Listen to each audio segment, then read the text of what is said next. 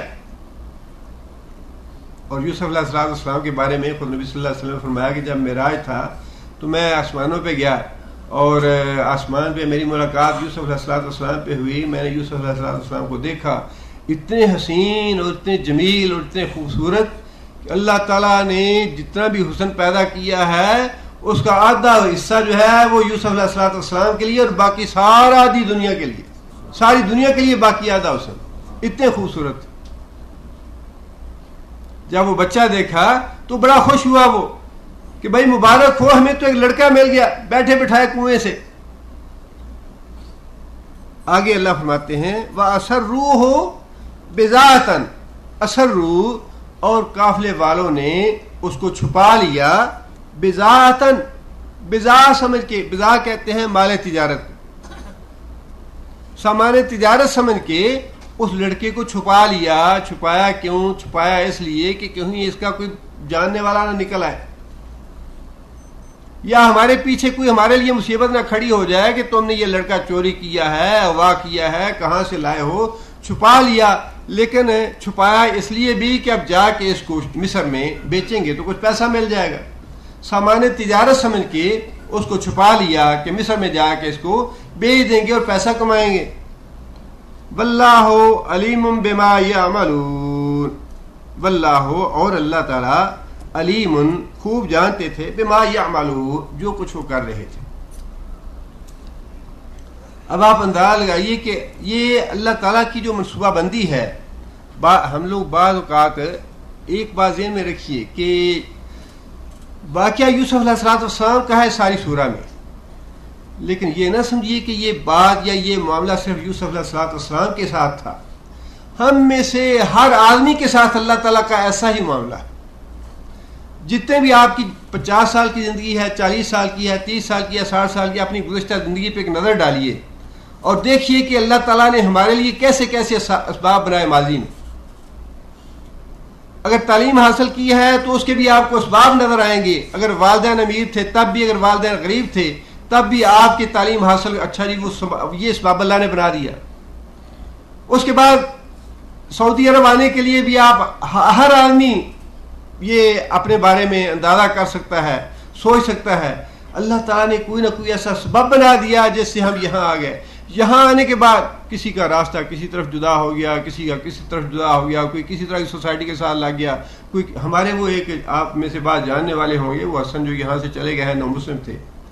وہ کہتا ہے کہ میں بہت زیادہ شراب پیتا تھا وہاں ہندوستان میں, اور مجھے میرا خیال یہ تھا کہ میں سعودی عرب نہیں جاؤں گا اس لیے کہ وہاں شراب پہ پابندی ہے. میں نے دبئی جانے کی بڑی کوشش کی لیکن مجھے دبئی کا ویزا نہیں ملا. میری بڑی خواہش تھی کہ دبئی میں جاؤں. میں بڑے, وہ کہا کہ ہماری اپنی گھر میں بھٹی تھی, ہم تیار کرنے والے تھے شراب کو, اور مجھے شراب کی بہت زیادہ عادت تھی, اور میں سعودی عرب صرف اس لیے نہیں جانا چاہتا تھا کہ وہاں شراب پہ پابندی ہے, مجھے شراب نہیں ملے گی. میں نے بڑی کوشش کی, دبئی کا ویزا ملا, دبئی کا ویزا نہیں ملا. اچانک ایسے, یہ ہم یہ کہتے ہیں نا کہ اچانک ایسے ہو گیا, اتفاق سے ایسے ہو گیا کہ سعودی عرب کا ویزا مل گیا. یہ اتفاق کچھ نہیں ہے, یہ کہنا غلط ہے. یہ اللہ کے حکم سے ہوتا ہے, اللہ کی منصوبہ بندی سے ہوتا ہے. کبھی یہ نہ کہیں کہ اچانک ایسے ہو گیا یا اتفاق سے. اتفاق کچھ نہیں ہے اس دنیا میں. اس دنیا میں جو کچھ بھی ہے وہ سب اللہ کی منصوبہ بندی سے ہے. اللہ نے بھیجا. اللہ یہ چاہتا تھا کہ تم دبئی نہ جاؤ, تم سعودی عرب جاؤ. یہاں آیا تو اللہ تعالیٰ نے ایسا ماحول اس کو دے دیا کہ الحمدللہ اس نے خود بھی اسلام قبول کیا, اس کی بیوی اور اس کے بچے سارے اسلام میں داخل ہو, اور اللہ نے اتنی اس کے لیے سینہ شرح صدر کر دیا کہ الحمدللہ وہ جعلیات کے جو مسابقے وغیرہ تھے ان میں حصہ لیتا اور انہیں پرائز لیتا تھا. اتنی اس کو دین کے تعلیم میں دلچسپی پیدا کر دی اللہ تعالیٰ نے. اور یہ صرف ایک آدمی کی یا دو آدمی کی بات نہیں, سارے لوگوں کا معاملہ یہی ہے کہ اللہ تعالیٰ نے ہمارے پیدا ہونے سے پہلے یہ منصوبہ بندی کر دی تھی. جب آپ بچپن میں تھے یا تعلیم حاصل کر رہے تھے, کبھی سوچا تھا کہ ہم یہاں آئیں گے یا اتنا پیسہ کمائیں گے یا یہ کام کریں گے؟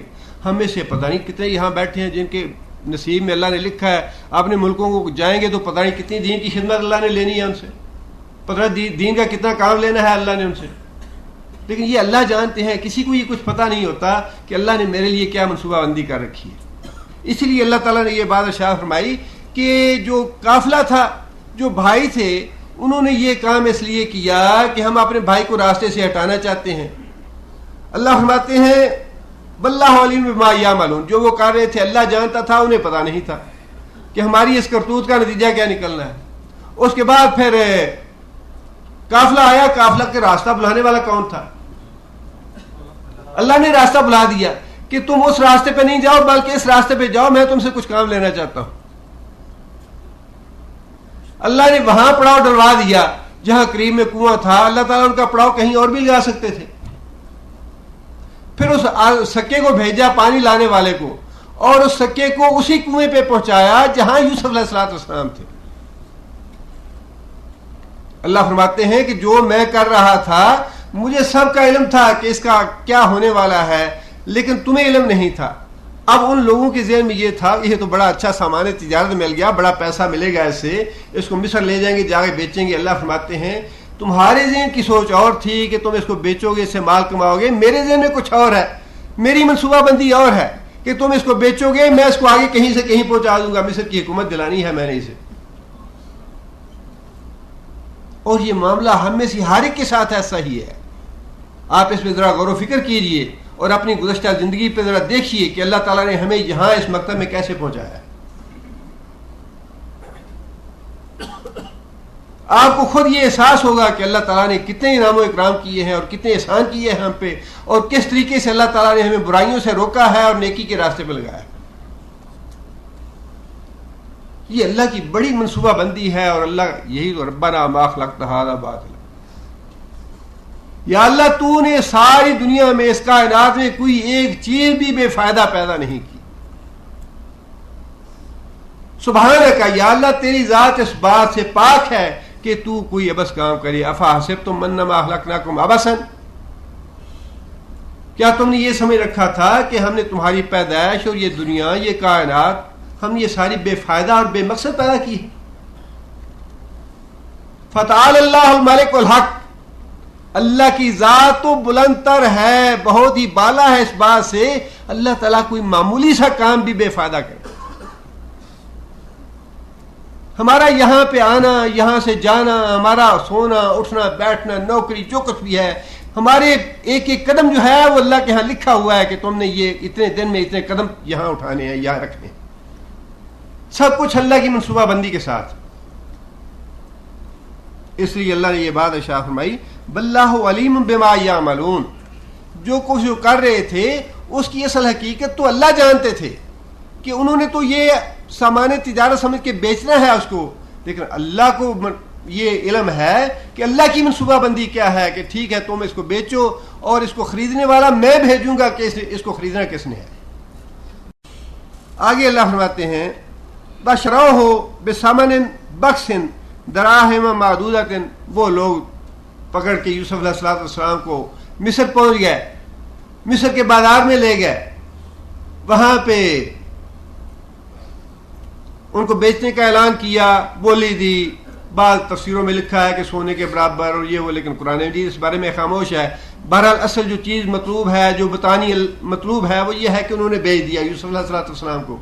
بشروہ، اور اس قافلے نے یوسف علیہ السلام کو بیچ دیا، سمن کا معنی قیمت، بخس کہتے ہیں کھوٹے سکے کو۔ مطلب یہ ہے کہ انہیں دل میں یہ خدشہ لاحق ہو گیا کہ یہ ہم نے خود تو کہیں سے حاصل نہیں کیا، خریدا نہیں، اس کی ہمیں نہ پسنوں کا پتہ ہے نہ اگلوں کا پتہ ہے، کوئی اس کا وارث نہ نکل آئے، کوئی ہم پہ مقدمہ نہ بن جائے، کوئی ہمیں یہ نہ سمجھے اغوا کیا ہے، چوری کیا ہے، اس سے جان چھڑاؤ، اس کو بیچو فوراً۔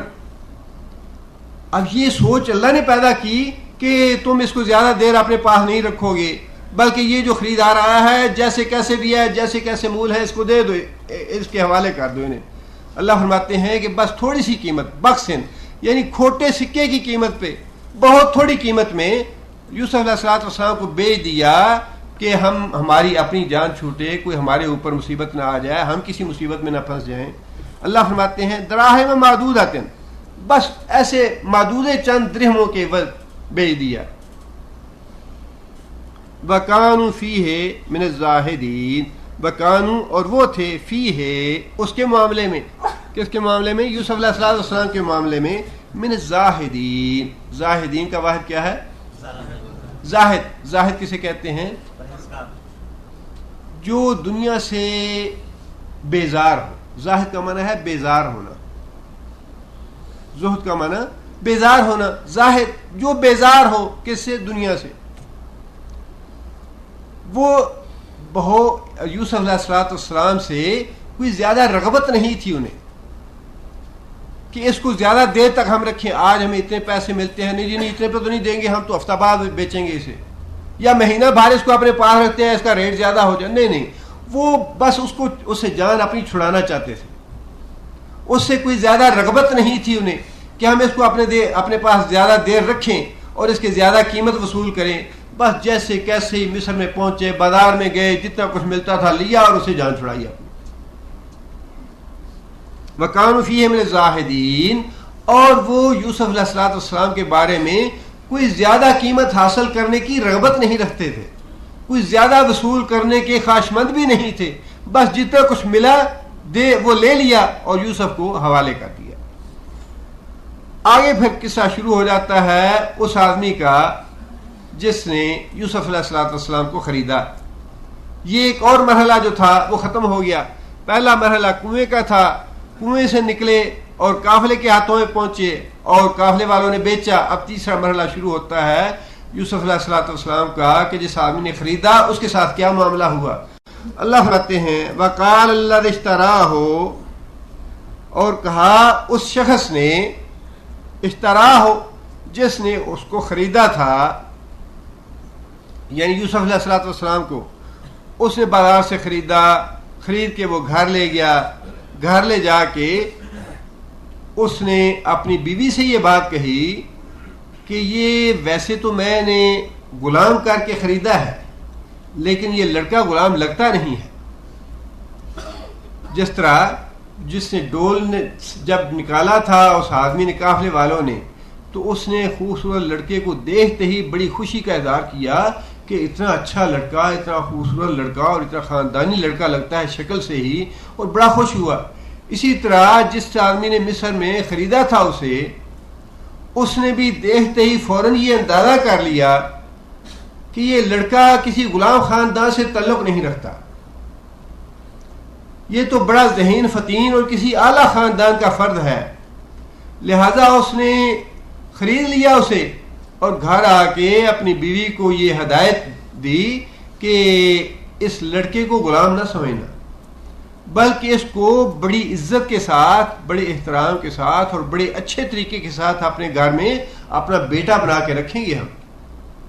اللہ فرماتے ہیں وقال الذی اشتراہ من مصر، اور وہ شخص جس نے مصر کے بازار سے یوسف علیہ السلام کو خریدا تھا، اس نے کہا، کس سے کہا؟ لامرأتہ، اپنی بیوی سے. کیا کہا؟ اکرمی. اکرم کون سا فعل ہے؟ امر کا فعل ہے، مذکر کے لیے، اور مؤنث کے لیے اکرمی. عزت کر اس کی، مسوا ہو، جگہ دے اس کو. مسوا کا معنی جگہ ٹھکانا، مسوا ہو، جگہ دے اس کو عزت کی. مطلب یہ ہے کہ اس کو گھر میں غلام بنا کے نہیں رکھنا بلکہ اس کو عزت کی جگہ دینی ہے، اس کو اپنے گھر کا ایک فرد بنا کے رکھنا ہے، اپنے خاندان کے لوگوں کے مساوی اس کو ہم نے بنا کے رکھنا ہے، اس کو ہم اپنا غلام نہیں سمجھیں گے. ایسا ہو سکتا ہے ان ینفعنا. ینفعنا کون سا فعل ہے؟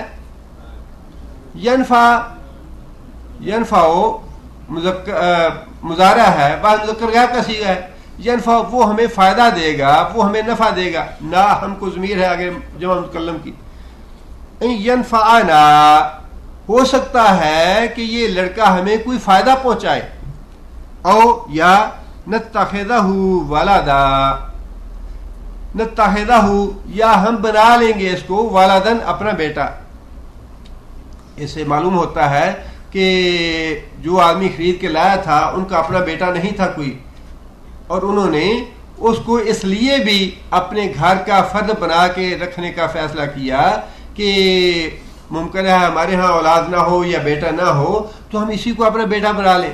اور یہ بہت ہی شریف النفس آدمی، بہت ہی اچھا آدمی، خاندانی آدمی لگتا ہے، اور اس اعتبار سے ممکن ہے ویسے بھی ہمیں ہماری یہ خدمت کرے، ہمیں اس سے فائدہ پہنچے، لہٰذا ہم اس کو اپنے گھر کا فرد بنا کے رکھیں گے، غلام کی حیثیت سے اسے کام نہیں لیں گے. وَكَذَلِكَ مَكَّنَّا لِيُوسُفَ فِي الْأَرْضِ وَكَذَلِكَ، اور اس طرح.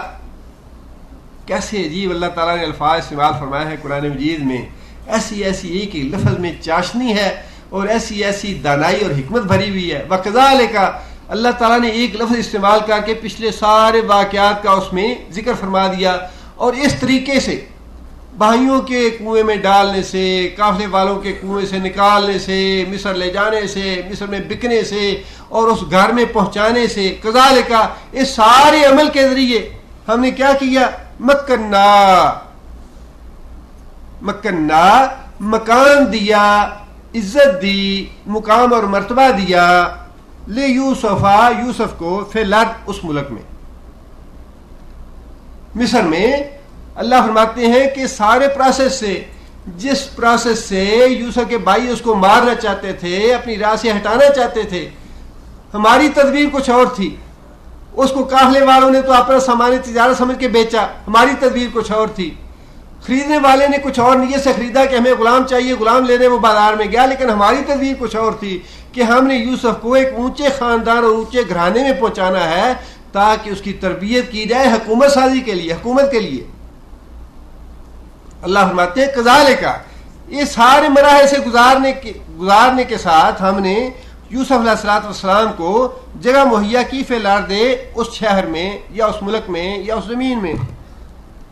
وَلِنُعَلِّمَهُ مِن تَأْوِيلِ الْأَحَادِيثِ، اور یہ سارے مراحل سے ہم نے اس لیے گزارا یوسف کو، نعلمہ، ہم سکھائیں اس کو، من تاویل الاحادیث، باتوں کی تہ تک پہنچنا، مقدمات کے فیصلے کرنا، حکمت کی باتیں کرنا، دانائی کی باتیں سکھانے کے لیے، حکمت کی باتیں سکھانے کے لیے، معاملات کی تہ تک پہنچنے کے لیے، مقدمات کے فیصلے کرنے کے لیے، خوابوں کی تعبیر کا علم حاصل کرنے کے لیے، ساری باتیں اس میں آ جاتی ہیں.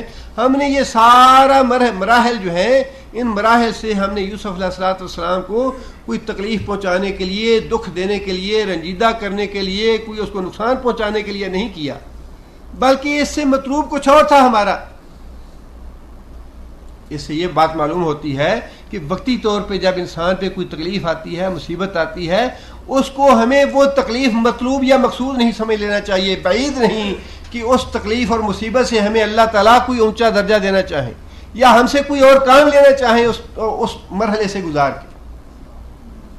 بعض اوقات انسان کہتا ہے جی مجھے بڑی تکلیف ہوئی، میں نے اتنا پیسہ خرچ کیا، اتنی محنت کی، اتنا یہ کام کیا، اتنی مشقت اٹھائی، اس میں اتنا تجربہ حاصل کیا. وہ جو کچھ بھی انسان کرتا ہے وہ ضائع نہیں ہوتا. اسی انسان مشقت سے، اسی تجربہ حاصل کرنے کے بعد انسان کوئی اچھا مقام حاصل کر لیتا ہے.